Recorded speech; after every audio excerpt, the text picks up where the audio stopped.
I am F نے جو report شائع کی ہے وہ بہت ہی تباہ کن ہے اور بالکل سچ پر مبنی ہے۔ نیب نے 5 کھرب 30 ارب روپے کی ریکوری کی ہے، لیکن پاکستان میں ہونے والی کرپشن کے مقابلے میں یہ کچھ بھی نہیں ہے۔ رپورٹ اتنی خطرناک ہے کہ حکومت 3 ماہ تک دبا کر بیٹھی رہی۔ آئی ایم ایف نے دھمکی دی کہ رپورٹ پبلک کرو ورنہ اور قرضہ نہیں ملے گا، تب مجبوری میں رپورٹ پبلک کرنا پڑی۔ یہ رپورٹ 2023-24 کے دورانیے پر مبنی ہے، البتہ 2019 کے چینی سکینڈل کا بھی ذکر ہے۔ کہا گیا جن کی شوگر ملیں ہیں وہی صاحبان اقتدار اور بڑے بڑے عہدوں پر ہیں۔ پاکستان اب تک آئی ایم ایف کے 25 پروگرام لے چکا، لیکن عوام کی حالت نہیں سنوری۔ عدلیہ کرپٹ ترین اداروں میں سے ایک ہے، باقی پولیس اور بیوروکریٹ اور پروکیورمنٹ یعنی سرکاری خریداریوں کا بھی ذکر خیر ہے۔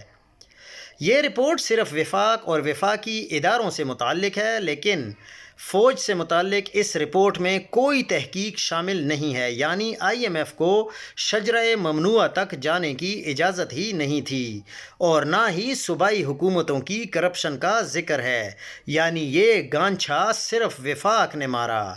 رپورٹ کہہ رہی ہے کہ وڈے گھر کا عدلیہ کے ساتھ ساتھ معاشی اداروں پر بھی قبضہ ہے۔ رپورٹ میں حال ہی میں بنائے جانے والے ادارے ایس آئی ایف سی کو بھی آڑے ہاتھوں لیا گیا، جس سے متعلق ہمیں بڑے خواب دکھائے گئے تھے۔ رپورٹ کہہ رہی ہے ایس آئی ایف سی کے پاس اختیارات بے پناہ ہیں، لیکن احتساب کوئی نہیں ہے اور احتساب کا نظام بھی نہیں ہے۔ رپورٹ نے 26ویں آئینی ترمیم کو بھی ٹھیک سے رگڑا لگایا ہے اور ججوں کی تقرری کے طریقہ کار پر بھی اعتراضات اٹھائے ہیں۔ اگر آئی ایم ایف کی یہ رپورٹ 27ویں ترمیم کے بعد آتی تو بلا شبہ یہی لکھا ہوتا کہ پاکستان میں عدلیہ نامی چیز کا وجود ہی نہیں ہے۔ مایوسی گناہ ہے، لیکن ایسی چیزیں دیکھ کر بندہ کبھی سوچتا ہے کہ اس ملک نے کبھی ٹھیک نہیں ہونا۔